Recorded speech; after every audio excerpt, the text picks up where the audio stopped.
Thank you. Good. Okay. Today the subject of our class is Emunah. Emunah means faith in Hashem. Okay, this is what we're going to speak about. Let's start with a story. Probably you heard this somehow, somewhere in the past. There was this little boy that found a cocoon. You know what's a cocoon? Mm-hmm. It's where the butterflies are coming from. Mm-hmm. He found this cocoon and he saw that the butterfly is ready to come out. So it's forming a hole over there, and it starts to get out, this butterfly. But it's so hard for him. He sits next to it for hours and see how it's hard for this butterfly to come out. At a certain point, the butterfly just stopped moving, and the boy thought that's it. He doesn't have any more strength to come out. So he wanted to help this butterfly. He took a pair of scissors and he cut this cocoon all the way. And yes, the butterfly was able to come out, but it didn't really open its wings and it didn't start flying. And the boy doesn't understand what was the problem. He went to his grandfather and told him what happened. The grandfather said, listen, when the butterfly is inside the cocoon, he's trying to struggle to get out. And this struggle is very important for the butterfly because it gives him the strength later on to be able to fly. But the minute that you cut it and you did it yourself with your kindness, just want to make good, when you did that, this butterfly doesn't have, I guess, some kind of a fluid that has to get through the cocoon, into the wings or something. It didn't give enough power to the wing, so now this butterfly will just crawl on the ground next to it, won't be able to fly, won't be able to get to his potential. And so we learn from this story that struggles, as hard as they are important for human beings to grow. What type of life are they whenever there's no struggles? It's kind of boring, and people don't get to their full potential when they don't go through hardship, when they don't have to try very hard, when they don't have to.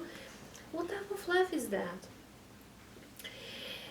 Yes, people go through problems. Yes, it's not easy. Sometimes they can lose their faith because there are all kind of problems, and problems are in any aspect of life, whether it's health, whether it's wealth, whether it's kids. Some people cannot have children. Some people, after they can have children, they don't know how to educate them. The kids, they'll go nuts and they make everybody crazy and they don't listen to their parents and they're very chutzpahdik, and it's very hard to educate these children. Sometimes it's all kind of struggles outside the house. It could be with finding the right match. So people cannot get married, and it's a problem. There are all kind of problems in life. And the question is, what does these problems that we go through, does it break us or does it make us stronger? Okay, this is the question. Avraham Avinu is the patriarch, is the father of our nation. Why is he the father of our nation? You know that from the creation of the world till Avraham Avinu came, it was almost 2,000 years past. It's a long time. All of a sudden comes this person, Avraham Avinu, and Hashem gives him test after test after test after test to see if he's worthy to be the father of the Jewish nation. We know that from young age, his mother left him outside to grow outside in one of the caves because the king Nimrod wanted to kill him, and she didn't want him to see where he is, and she just hid him in one of the caves. A boy that's left alone, okay? He's looking, who is the master of the world? He doesn't know his father, he doesn't know his mother. So the whole day he's looking at the sun, and he thinks the sun is the source of all the good things. It gives light, it gives warmth, it gives everything.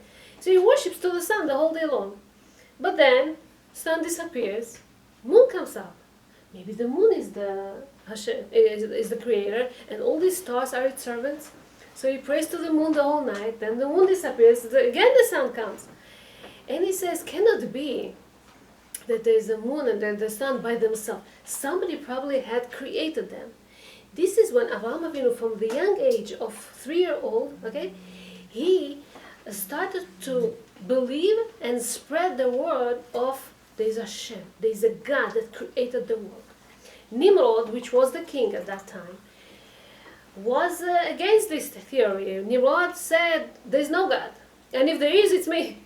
He was very powerful. Till that time, there was no one kingdom that united a lot of nations. Nimrod was the first time, okay, a king that united a lot of people, and this Avraham bothered him.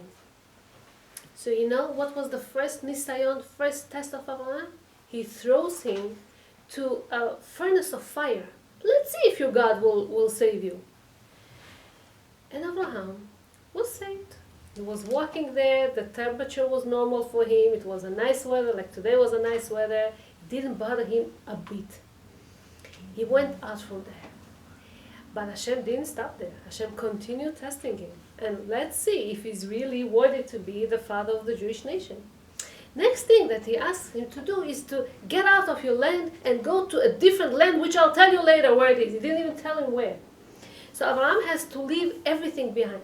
How was it when you left Russia? It wasn't easy to leave everything behind. It's a place that you know. It's a place that you grew up. It's culture. It's habits. It's everything. Even though let's say it wasn't so comfortable back in Russia, as opposed to here, but still this is something that you know. To leave everything behind and to start a new life in a different place, it's not easy. And when was Abraham? Abraham was 75 when he was supposed to. He wasn't a young man anymore. He leaves everything, and where to go? You decided to come to America because America is comfortable, this and that. Hashem told him, go. I'll tell you then, later, where to go. He didn't ask questions. He went. You know what happens as he comes to Israel? As he comes to Israel, there is a hunger.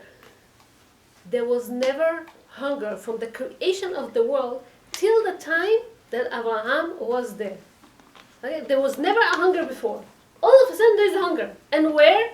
Only in Eretz Canaan. Only in the place that he came, to Israel. No other place had hunger. No Egypt, no, I don't know, Syria or other places. Just Israel at that time. So people around tell him, hello, it's because of you, this hunger. Since the time you came in, we have these problems. We never had such a problem. So they don't welcome him. What type of, how do you feel when you come to a place that people do not want you there? Okay? And these are struggles that Hashem tests him all the time. Hello Hashem, Hashem promised him, okay, you know something? You're going to go to Israel, I'm going to give you children. He didn't have children yet. You're going to go to Israel, you're going to have wealth and a name and everything. Because usually when people go on the road, it's hard. You lose, you're not so healthy anymore. You lose your money because you're not working and you're spending. And a lot of problems can happen in the road, okay, as people are on the way. And Avraham Avinu, he's not even questioning and he just goes and he does. People when go through this kind of stuff, they can, it's not easy for them. The biggest test of Emunah, of faith in this generation, I would say, was in the time of the Holocaust, World War II, where millions of our brothers, Ashkenazi brothers, were killed in the concentration camps in Europe, all over Europe. When such a thing happens, people sometimes lose their faith. And it's understandable, and we don't judge them, God forbid. But a lot of people, they don't lose their faith. They feel fine, they're okay with this, they accept, they understand Hashem and its ways, even though it's hard. There was this man that, I don't have to tell you what was in the time of the Holocaust. He was hungry. He didn't have his family around him. All the kids were taken away. Okay, he's tortured. He works very, very hard from early in the morning till late at night, and then they don't have anything to eat, and then, so, but every day he used to pray, a few minutes that he had in the morning, he used to pray to Hashem and cry. Cry for what? When somebody in such a situation, what do you cry for? He didn't cry to reunite with his family after the Holocaust. He didn't cry to have a parnasah, to have back his business, whatever he had before. He didn't cry to have food, to have some bread or something. He didn't cry, no. You know what he cried for? And this is the beauty of Jewish people. And this is the strength that Avraham Avinu, as he was standing and he was able to go through this test, he gave this power, he gave this strength to the children after him, that they will be able to go through this also. He prayed that he will serve Hashem as a believing Jew with no questions. This is what he prayed. Because in such a hard time, when you see all kind of sad, bad, terrible things, a lot of people are asking, Hashem, why do you let this happen? Why do you... Okay? And he asked Hashem, please, I don't want to question you. I want to stay a believing Jew. I don't want to have any doubts on you. This is the beauty of a man that works on his Emunah. The more me Tzanz, the more me Kloisenburg, lost his wife and 11 children in the Holocaust. Easy to say. His wife, basically everything. And it devastates people. But it didn't devastate him. He started new life afterwards, remarried, had more kids. He has one son, he's Admor in Israel, one son that is Admor, a Rabbi, here in America. Helps a lot of Jews, he passed away. He created in Netanya, a city in Israel, a hospital, Laniado hospital for religious people, that religious people work over there. Constantly coming and going and helping, people are coming here, comforting them and consoles them and helps them. And this is, he's not the only example. There's a lot of people like him that grew up, that became even stronger after such a problem came upon them, grew up from that. These days we're counting Sfirat HaOmer. Sfirat HaOmer are this, well, in the time of the temple it was happy days, preparing for Chag HaShavuot, for Gulisuch. But after the destruction of the temple, there was this big problem. Rabbi Akiva had 24,000 students, and all of them died during these days. This is the reason we don't make weddings now. We don't listen to music. Okay, people don't take haircuts and stuff like that. Mourning. Rabbi Akiva was one of 10 big rabbis. It's called Aseret Harugei Malchut. That the Roman emperor decided that he wants to kill them. Because they were big rabbis. They didn't do anything wrong. They taught Torah. And that time, it wasn't allowed to teach Torah or whatever. Rabbi Akiva was caught and he was sent to death. We know that he died in a very, very torturing way. And the question is why? All his life, he taught Torah. He did so many good things. He basically, all the Torah, all the Gemara that we have today is because of Rabbi Akiva. Okay? Why does he deserve such a death? Okay, Huh? How he passed away. How he passed away? They were taking מסרקות של ברזל, a comb that are from iron, and this is how they tortured. They took away his skin. I don't know how to call it. Skinned him.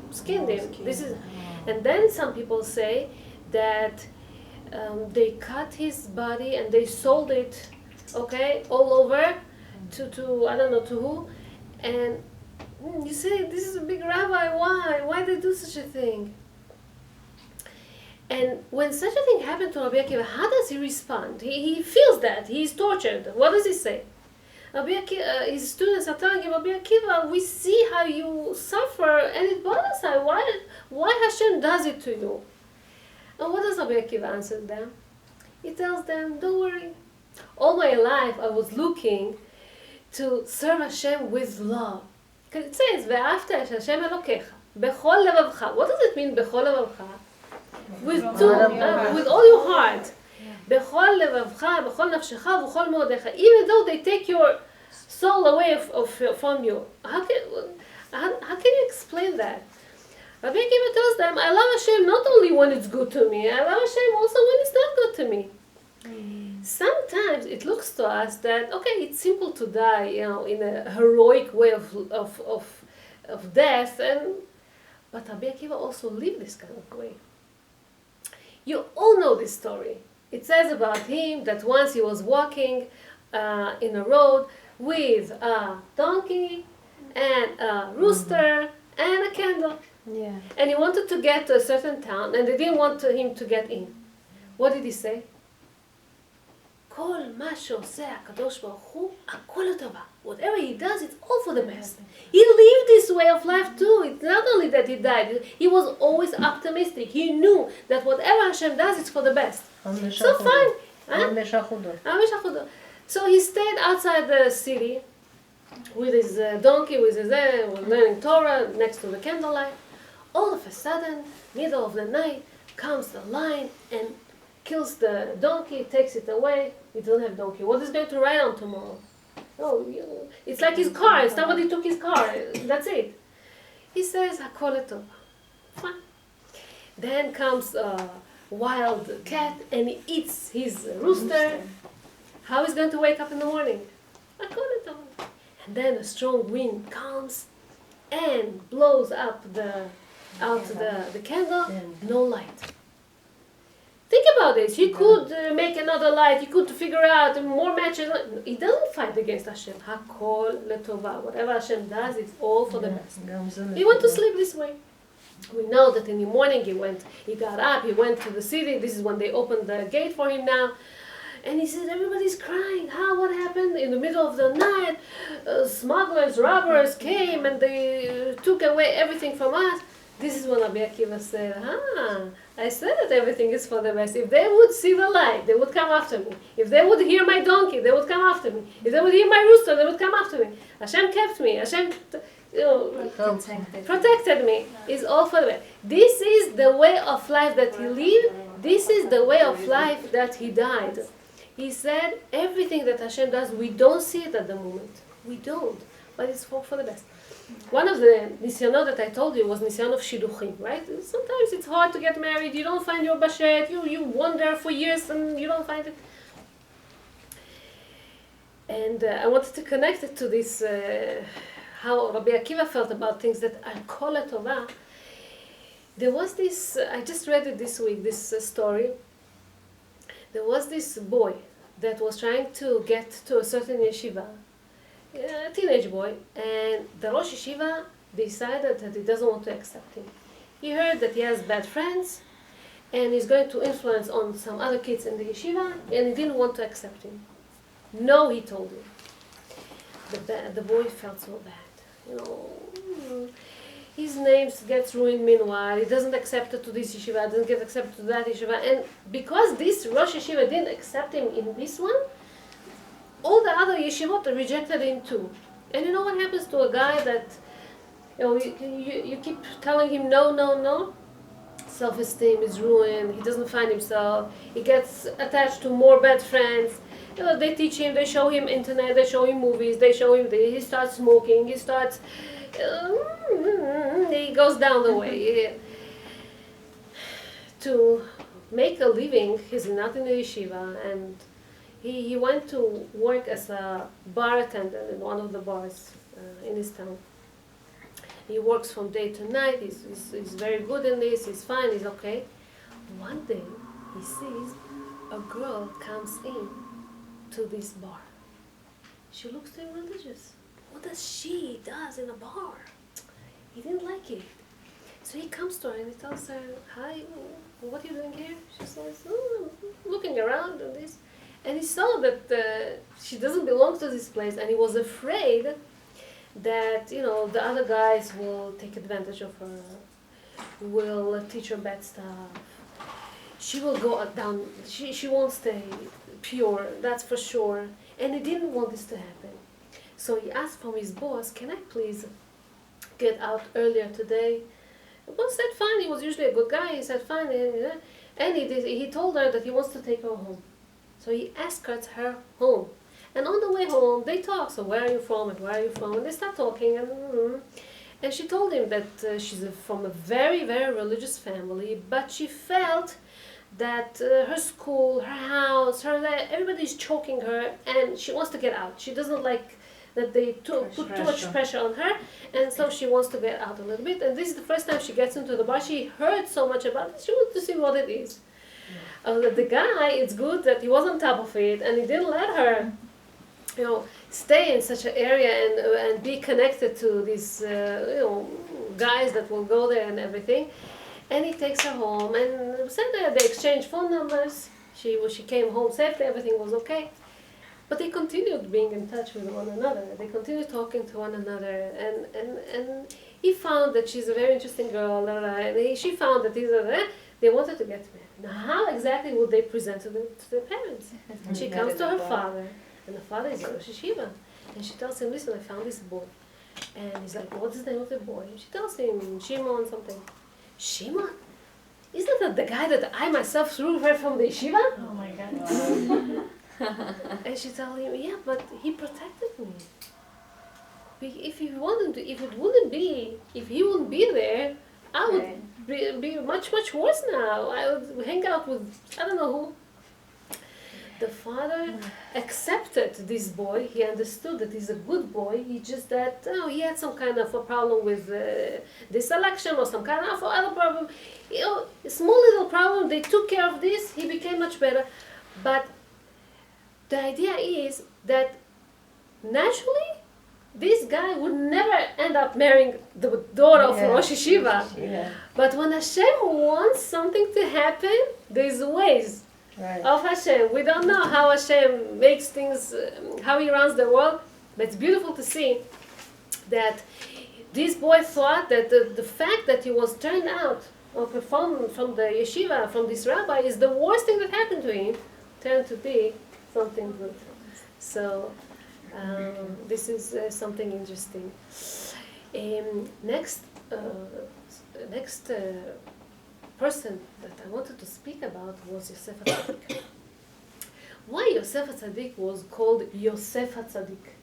Why he was called Tzadik, righteous? We don't say about this about Abraham, we don't say about David HaMelech, we don't say about Moshe Rabbeinu, we don't say about Aaron HaKohen. Just Yosef. Why Yosef HaTzadik, the righteous Yosef? Imagine to yourself a young guy, beautiful man. We know that Yosef was one of the most beautiful people on earth. He looked like Yaakov. Yaakov looked like Adam HaRishon. That's what they say. Was the most beautiful person. A young guy by 17 years old is thrown from his family because of jealousy and all kind of bad qualities, and is all alone. A guy like that is abandoned from his family, naturally will develop all kind of bitter, negative feelings towards his family. Oh, they abandoned me. Now I'll show them. I'll see. And he could, do all kind of stuff just to show them. He comes to Egypt. Egypt at that time was a very filthy place spiritually. What does it mean, filthy? Guys saw that he's a beautiful man, wanted to be with him. That was Egypt, that was normal, okay? He ends up being by this Potiphar, and the wife of his boss wants him.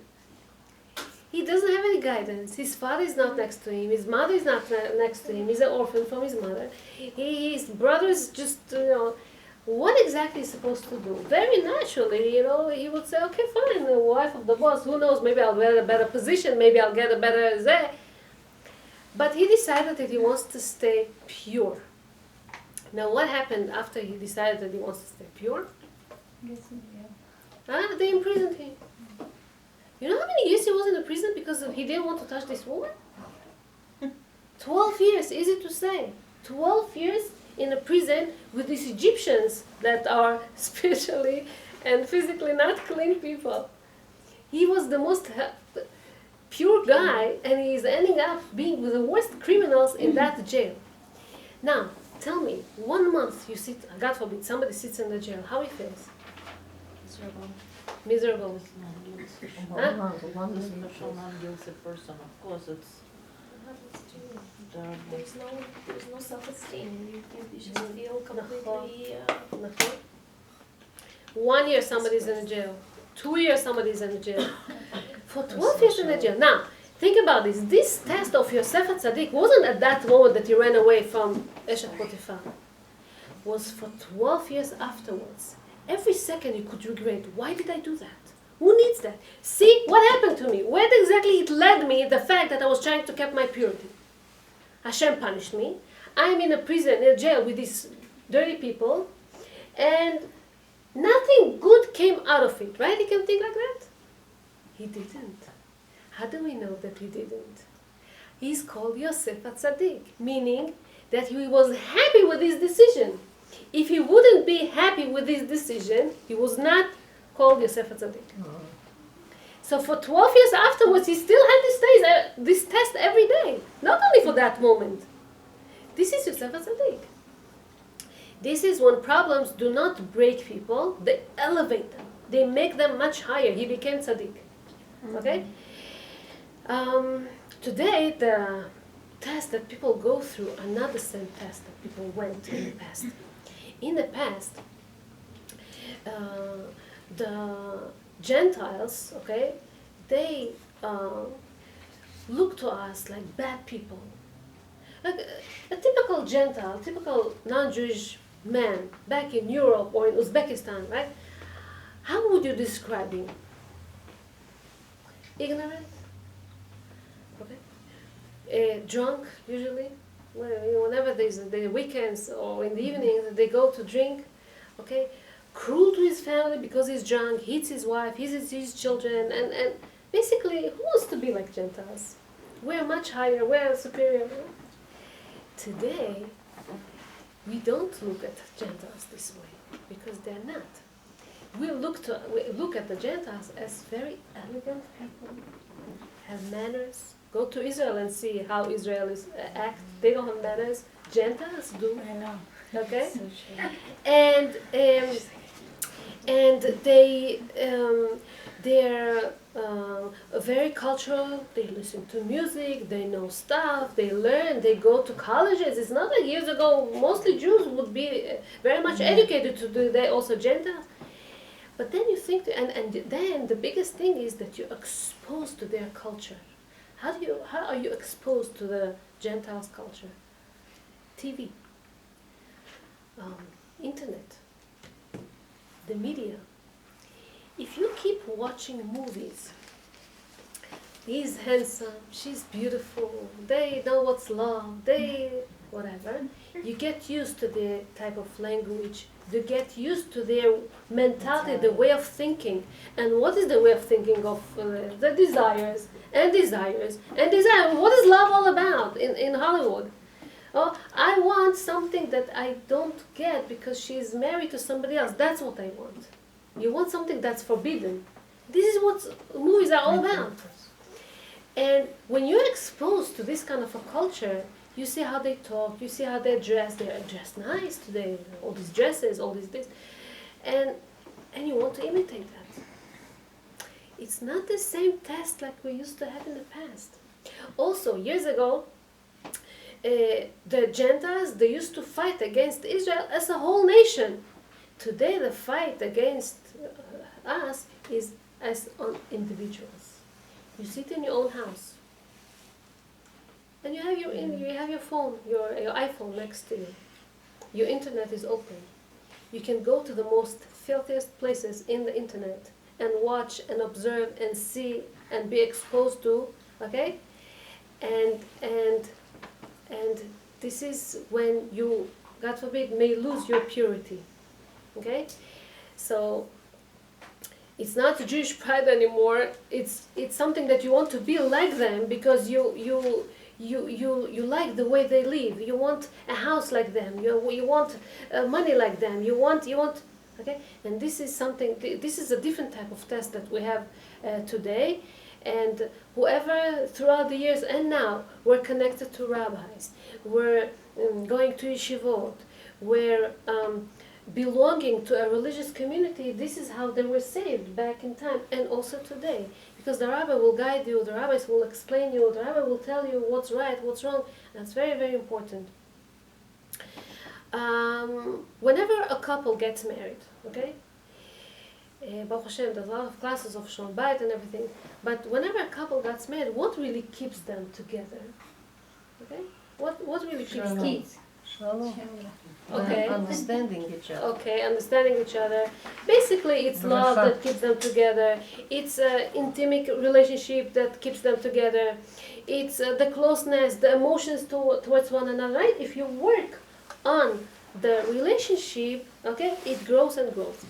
I'll ask you a question.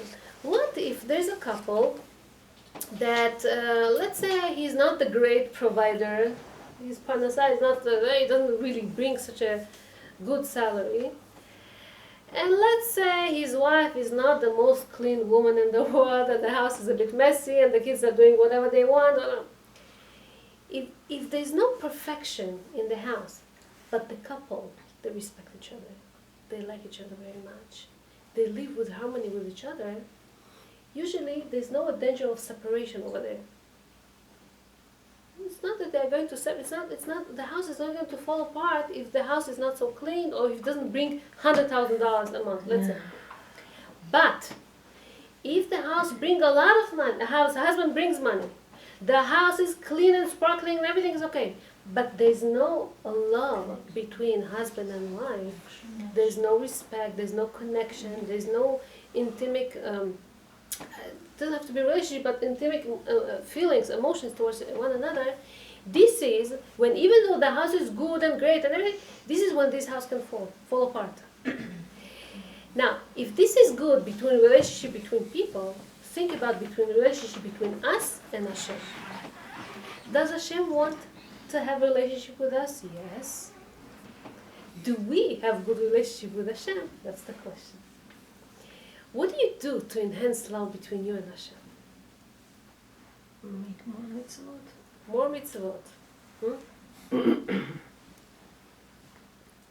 Talk to him. Talk to Him. Pray to Him. Appreciate everything. Sometimes, whenever we have too much good, we get opinion of Hashem. And know what Hashem does? Wake up. So God forbid there's a sickness, a disease that He sends to a person just because he went too much far away and it doesn't think about Hashem anymore. So this disease, lo aleinu, is like a wake-up call. Hello, Hashem wants the connection with you. Come close, come back. There was this lady that, lo aleinu, got a very severe disease, and when she got it in a young age, so fine, they found it in the beginning of the problem. She was cured, everything was okay, she was healthy, she was fine. But then she got married, and after she had a few kids, this is when this disease came back. This is when this woman got a bit upset and furious and afraid. What's going to be now? Now I'm a mother to kids and everything. Will my husband like me afterwards? Will my kids appreciate me afterwards? Will I be healthy again? Well, there's all kinds of thoughts that come to a person afterwards. And the question is, when God forbid such a problem strikes, when it comes on a person, how does a person react to it? This is the question. If it makes you fall, that wasn't the idea. The idea is that you can grow from such a thing. How can people grow from such a thing? Very hard. How can people grow from? Depends how you look at things. Depends. There was this man that got sick with his legs. One day he gets up in the morning and his leg hurts for some time like that. He went to make some tests. The doctor told him that he had problem with the calcium. Not enough calcium, this is why he has that problem. So he thought, what could be the spiritual problem of these pains that I have? He went to one of the books, it's called Sefer HaCharadim, and he saw that a person that his feet, they hurt, should do a mitzvot with his feet. How he should do a mitzvot with his feet? He should run to make bikur cholim, visit sick people. He should run, make nichum avelim, comforting, consoling people that mourn. And he should lesamech chatan vekala. He should dance and make with his feet the bride and groom happy. He started to do that, and all these things disappeared. Meaning, Hashem sends us messages. The question is, do we wake up? That's the question.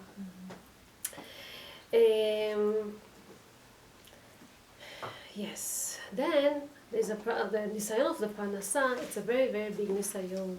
When sometimes, I don't know, the husband is laid off, or the woman is stuck home, and it's hard for her to be at home and not to be productive. And how do people, especially men, I should say men, it's hard for them when they don't have the parnasa, when they're stuck at home, when they don't find a job.